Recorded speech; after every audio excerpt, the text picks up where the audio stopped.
আজ আমি মার স্বপ্ন পূরণ করতে যাচ্ছি। আমার ভাবতেও কেমন লাগছে। কয়েক বছর ধরে বাবার সাথে মা থাকে না, আর মার ওই জিনিসটাই মেনে নিতে পারছে না। বাবার সাথে যেহেতু থাকে না, আর মা একা একা মার জীবনযাপন খুবই কষ্ট হয়ে যাচ্ছে। তো আমি ফাইনালি সিদ্ধান্ত নিলাম, মাকে আর কষ্ট দেব না। আমি মার সব সুখ, সব কিছু আমি মার দায়িত্ব নেব। তো বন্ধুরা, আজকেও মা ছেলের গল্প। আশা করি তোমরা কালকের গল্পটা শুনেছ আর তোমাদের ভালো লাগছে। তো গল্পটা সেখানে আমি শেষ করতে পারিনি। ভাবলাম ওইটুকু গল্পের মধ্যে আমি পুরোটা বলতে পারবো না, তার জন্য তোমাদের কাছে দ্বিতীয়বার নিয়ে চলে এসেছি। কালকে মা যেহেতু বাবার সাথে থাকে না, বাবার সাথে যতই আমি মাকে সবকিছু দেই, তাও একটা কেমন যেন লাগে আর কি। মা সবকিছুই আমার কাছ থেকে চায় না, আর আমি এখন বুঝতে পারি। তো তার জন্য একটা বিয়েবাড়িতে মাকে নিয়ে গেছিলাম। তো মার সেখানে বিয়েবাড়িতে প্রথম দিকে আনন্দ ছিল, পরের দিকে মার মনটা হঠাৎ করে খারাপ হয়ে যায়, মুডটা অফ হয়ে যায়। যাই হোক, পরিষ্কার করে মা না বললেও আমি মার মনের ব্যাপারটা বুঝতে পেরেছি। তো আজকের গল্পটাও কিন্তু মা ছেলের গল্প, আর দ্বিতীয় পার্ট এটা। তো চলো শুরু করা যাক মা ছেলের গল্প। তো আমি বুঝতে পেরেছি, মার চোখমুখ দেখেও মা না বললেও চোখমুখে পরিষ্কার আমি সাদা পাতার মতন পড়ে নিয়েছি। মার মন খুবই খারাপ। বাবার সাথে কি কারণে আর কি থাকে না, সেটা তোমরা প্রথম পার্টে পেয়েই গেছ। এটা দ্বিতীয় পার্টে বাবার সাথে কি কারণে থাকে না, সেটা তোমাদেরকে প্রথম পার্টে বলে দিয়েছি। আর এখন হচ্ছে মার মনটা ভালো করার দায়িত্ব আর কি আমার কাছে। তার জন্য আমি মাকে বিয়েবাড়ি থেকে আসার পরে মার সব কথা শুনে আমি মাকে মনে মনে আর কি মাকে আগে যা ভালোবাসতাম তার থেকে 4 গুণ এখন ভালোবাসা শুরু করছি। তো মার ভালো মন্দ সব কিছুর দায়িত্ব যখন আমার কাছেই, আমার দেখতে হবে মা কোনটাতে খুশি, মা কোনটাতে অখুশি। খাওয়া পড়া সবাই খায়, সবাই পড়ে, কিন্তু তার মধ্যেও মানুষের মনে অনেক আশা আকাঙ্ক্ষা থাকে, আর সেই আশা আকাঙ্ক্ষা সবাই পূরণ করতে পারে না। তেমনই আমার মা খাওয়া পড়া সব কিছুই পাচ্ছে, তাও যেন একটা কি নাই নাই নাই।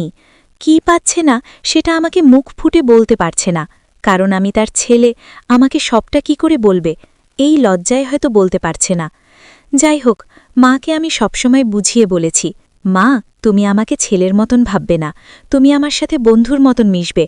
আমি তোমার বন্ধু হিসেবেই থাকতে চাই। তার জন্য তোমার যখন মন খারাপ লাগবে, যখন যা সমস্যা হবে, তুমি আমাকে বলবে, আমি চেষ্টা করব পূরণ করানোর। কিন্তু মা কিছুতেই বলতে পারে না। মার হাজার একটা কি বলবো, হাজার বাধা, কেমন যেন একটা লজ্জা, সব কিছু লুকিয়ে ভয়ে লুকিয়ে রাখছে মা। সব কথা আমাকে সব খোলাখুলি কথা বলতে পারে না, কিন্তু আমি মাকে সবটাই খোলাখুলি কথা বলি। তো যাই হোক, মার মনটা অনেকটাই খারাপ হয়ে আছে। এই দেখে কি করে মাকে আর কি খুশি করব। মাকে কোথা থেকে কিভাবে আকাশের থেকে চাঁদ তারা তুলে আনলেও মনে হয় মা খুশি হবে না। আমি আপ্রাণ চেষ্টা করি মার জন্য, আকাশের থেকে চাঁদ এনে তারা এনে মার পায়ের সামনে দেওয়ার। যেমন মা ছোটবেলায় আমাকে খুশি রাখার জন্য সবকিছু করেছে, এখন দায়িত্ব আমার। প্রত্যেকটা মা বাবাকে দেখার দায়িত্ব প্রত্যেকটা ছেলেমেয়ের, কারণ বড় যখন ছেলেমেয়ে বড় হয়ে যাবে, তখন তারাই তার গার্জেন হয়ে যায়। অমনি আমিও সেই রকম। এখন মা তো আকাশের চাঁদও চায় না, আকাশের তারাও চায় না, মা চায় অন্য কিছু। সেটা আমি পরিষ্কার বুঝতে পেরেছি। তার জন্য আমাদের আশেপাশের পরিবেশটা ঠিকঠাক ভালো না। আমি যেখানে থাকি সেখানে এক ঘরের কথা আরেক ঘর, ওখানের কথা এখানে, কেউ কারো সাথে একটু বেশি যোগাযোগ করলে, মেলামেশা করলেই লোকের সমস্যা। তার জন্য বাড়িতে সেরকমভাবে কথাও বলতে পারি না, হাসিটাও করতে পারি না, কারণ আশেপাশের লোক কান খাড়া করে আমাদের কথা শুনতে থাকে। আর ওই যে তোমাদের বলেছি যে আমায় যে মার এত বড় ছেলে কেউ ভাবতেই পারে না, সবাই ভাবে আমরা বন্ধু আর বান্ধবী। এটাতে আরও সমস্যা। তো যাই হোক, মার যেগুলো শখ সেগুলো আমি বাড়িতে করতে পারবো না, কারণ আশেপাশের লোকজন মনে হয় আমাদের ঘরের দিকে 24 ঘণ্টা তাকিয়ে থাকে। শুধু আমাদের না, পাড়ার আর কার বাড়িতে কি হচ্ছে না হচ্ছে সবসময় আর কি সব খবর আদান প্রদান করে। তো এই জন্য, যেহেতু সবাই জানে আমার বাবার সাথে আমার মার ডিভোর্স হয়ে গেছে, যোগাযোগ কোনো কিছু নেই, তো তার জন্য আরও আমাদের একটু সমস্যা হয়। তো এই জন্য আর কি আমরা কোনো কিছু আর বাড়িতে সেরকমভাবে কথাবার্তাও বলতে পারি না, মানে হাসিটাও করতে পারি না, গল্পও করতে পারি। যাই হোক, আমি ডিসিশন নিলাম যে মার যেহেতু মন ভালো না, মাকে একটা সারপ্রাইজ দেব বলে মাকে নিয়ে আমি বাইরে ঘুরতে যাব। মা দেখি রাজিও হয়ে গেল। মাকে বিয়েবাড়ির থেকে আসার পরে মার মন ভালো করার জন্য মাকে বললাম, কিন্তু মা প্রথমে রাজি হচ্ছিল না, যেহেতু অনেক টাকা পয়সা লাগবে তার জন্য। আমি বললাম সবটা সামলে নেব, তুমি চিন্তা করো না, তুমি একটু খুশি থাকো, তুমি যেটা চাও সেটা পেয়ে যাবে, তোমাকে সারপ্রাইজ দেব। এই বলে আমি মাকে কিছু জিনিসও আর কি পার্সোনাল জিনিসও মাকে নিয়ে নিতে বললাম। যেহেতু মার সাথে আমি ফ্রি, তো তার জন্য আমি বললাম নিয়ে নিও। তো মা বলল সেটা দিয়ে কি হবে? আমি বললাম না, আছে দরকার, তুমি নিয়ে নিও। এই বলে আমি অফিস থেকে ফোনও করলাম। তো মা বলল ঠিক আছে, এই রাস্তাঘাটের ব্যাপার, কোনো সময় কি লাগতে পারে তার জন্য কিছু কিছু জিনিস আর কি নিতে বললাম। তো যাই হোক, মা নিয়ে নিল। নেওয়ার পরে মাকে আমি বললাম, মা তুমি রেডি থাকবে, আমি তোমাকে পাহাড়ে ঘুরতে যাব। যেমন কথা তেমন কাজ। আমি অফিস থেকে সকাল সকাল, যেহেতু অফিসে কাজের চাপ আছে, এজন্য সকাল সকাল একবার হাজিরা দিতে লাগে। যেহেতু আমাদের বিকেলের পরে আর কি গাড়ি, তার জন্য আমি ভাবলাম সকালে একটু অফিসে যাই। অফিসে হঠাৎ করে মনে পড়ল এই একটা জিনিসের কথা। মাকে বললাম যে মা, একটা বিস্কুটের প্যাকেট নিয়ে নিও। কিন্তু তখন আমাকে বলল বিস্কুটের প্যাকেট দিয়ে কি হবে? আমি বললাম না, বিস্কুটের প্যাকেটটা লাগবে, কারণ রাস্তাঘাটের ব্যাপার তো, তুমি নিয়ে নাও, তারপরে আমরা আবার ওখানে থাকব, ওখানে তো আমাদের লাগতেই পারে। মা বলল ঠিক আছে। বিস্কুটের প্যাকেটের কথা শুনে মা একটু অবাকই হয়ে গেল। যাই হোক, তারপরে মা নিয়ে নিল। নেওয়ার পরে যেহেতু মার সাথে আমি ফ্রি, এই জন্য সবটাই মাকে আমি খোলাভাবে কথা বলতে পারি, মার সাথে ফ্রিভাবে কথা বলতে পারি। তারপরে মাকে বললাম, মা রেডি হয়ে গেছো সব? মা বলল হ্যাঁ, সব রেডি হয়ে গেছে, তুই আসবি, খাওয়া দাওয়া করবি আর রেডি হবি, তারপরে যাবি। আমি মাকে বললাম, মা আজকে কিন্তু তুমি একটা জিন্স পরবে কেমন, আর সুন্দর করে একটু সাজবে, কারণ যেহেতু তুমি আমার সাথে যাচ্ছ আর পাহাড়ে যাচ্ছ, ওখানে আর শাড়ি এগুলো পরে ঠিকঠাক মতন কমফোর্টেবল থাকা যায় না, তার জন্য তুমি এগুলো পরে নিবা। মা শুনে বলল ঠিক আছে। এই বলে মা মার মতো রেডি হয়েছে।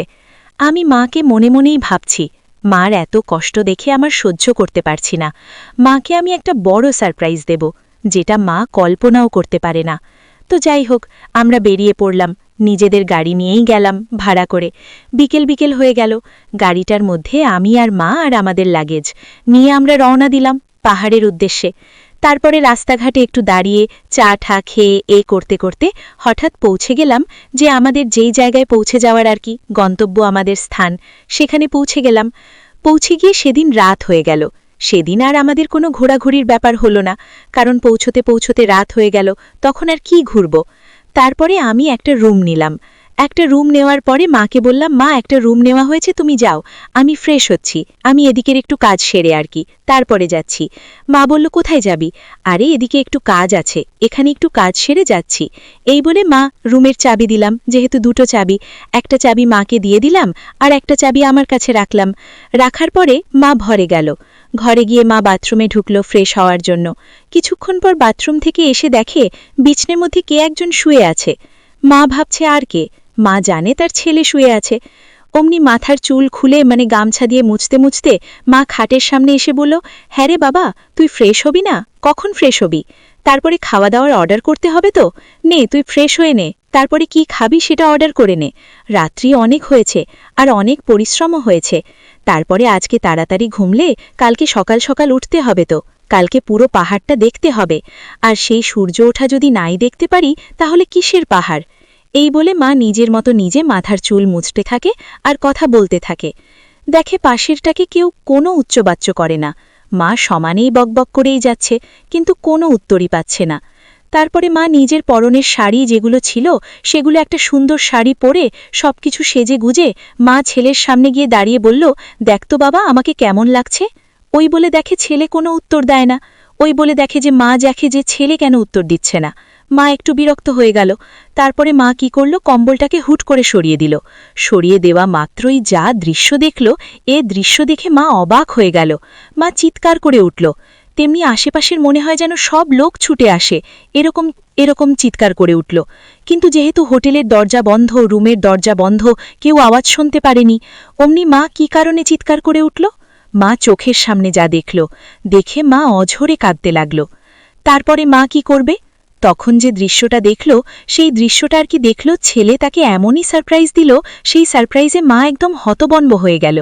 হ্যাঁ, ছেলে বাবাকে আগের থেকেই অলরেডি বলে রাখছিল সব। যেহেতু বাবা মার মধ্যে এতদিন বিচ্ছেদ ছিল, বাবাও এখন নিজের ভুলটা বুঝতে পেরেছে, তাই তো ছেলে সারপ্রাইজ দিল। ছেলের কর্তব্য করল ছেলে।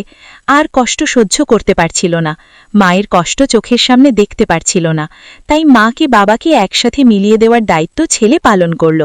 আর ছেলে যেন মায়ের সুখ দেখে নিজেই সুখী হয়ে গেল, যে আমি মাকে সুখ দিতে পারলাম। আমার মনটা ভরে গেল। মার চোখ মুখে একদম আনন্দ, হাসি, এত মা যেন না পাওয়া জিনিস পেয়ে গেল। মা কাঁদতে থাকলো আর ছেলেকে জড়িয়ে ধরে বলতে থাকলো, তোর মতন ছেলে যেন আমি সবসময় কাছে পাই, তুই আমার মনের কথা বলে দিয়েছিস।